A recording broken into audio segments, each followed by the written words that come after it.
যুক্তরাষ্ট্রের সাথে আমাদের দ্বিপাক্ষিক সম্পর্ক সুদীর্ঘ এবং বহুমাত্রিক। যুক্তরাষ্ট্র আমাদের অন্যতম বাণিজ্য বিনিয়োগের অংশীদার। এছাড়াও দুদেশের মধ্যে পারস্পরিক স্বার্থ সংশ্লিষ্ট অনেক বিষয় রয়েছে। দীর্ঘ 5 দশকের সম্পর্কে বাংলাদেশ ডেমোক্র্যাট ও রিপাবলিকান উভয় দলের অধীনে সরকারের সাথে কাজ করেছে।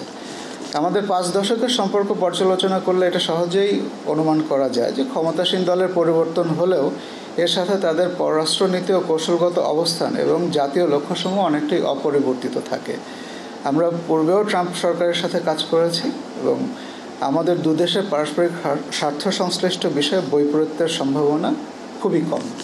আগরতলা মিশন থেকে এখন কনসুলার সেবা প্রদান করা বন্ধ আছে, এটা আপনারা জানেন। নিরাপত্তাজনিত কারণে এটা বন্ধ আছে।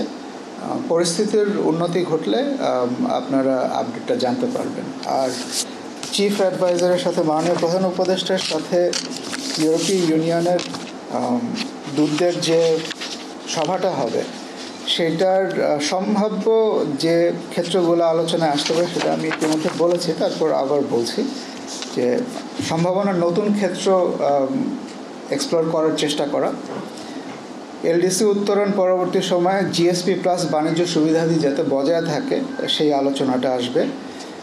জলবায়ু পরিবর্তনের কারণে সৃষ্ট যে সংকট হচ্ছে সেটার মোকাবেলায় কীভাবে সহায়তা বা কোঅপারেশন হতে পারে সেই আলোচনা আসতে পারে। রোহিঙ্গা ইস্যুটা এখানে থাকবে বলে আমরা আশা করছি। এবং বাংলাদেশ এবং ইউরোপিয়ান ইউনিয়নের মধ্যে যে কম্প্রিহেন্সিভ সম্পর্ক, এই সম্পর্ক কীভাবে আরও সামনে এগিয়ে নিয়ে যাওয়া যায় সেটার একটা খোলামেলা আলোচনা হবে বলে আমরা ধারণা করছি। লিনিয়ার উত্তর দেয়া খুবই মুশকিল। প্রত্যেকটা ক্ষেত্রেই সিচুয়েশনটা পৃথক। আপনি লন্ডনের কথা যেটা বললেন, এখানে মন্ত্রণালয় সবসময় যাদেরকে ফেরত আনার জন্য পরিকল্পনা করে তাদের জন্য একটা দাপ্তরিক চিঠি ইস্যু করে। দাপ্তরিক চিঠিতে তাদেরকে বলে দেওয়া হয় মন্ত্রণালয়ে ফেরত আসার জন্য। এখন কখনো কখনো তারা ছুটি নিয়ে বিদেশে অবস্থান করেন, হয়তো আরও পরে ফেরত আসেন। কখনো কখনো তারা সেই জিনিসটার প্রয়োজন মনে করেন না। এখন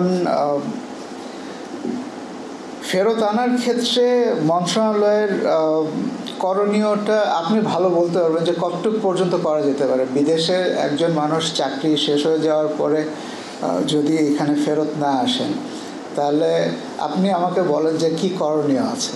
বেশিরভাগ ক্ষেত্রেই তারা ফেরত আসেন। আমরা আশা করি যে সবাই ফেরত আসবেন, কিন্তু আসলে কি বলা যে ধরে ফেরত নিয়ে আসা পররাষ্ট্র মন্ত্রণালয় তো আসলে ওইভাবে কখনো কাজ করে না।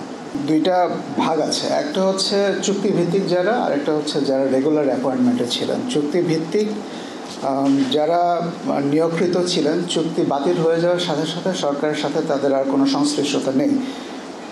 সুতরাং এখানে তাদেরকে পলাতক বলার কোনো সুযোগ আছে বলে আমার কাছে মনে হয় না।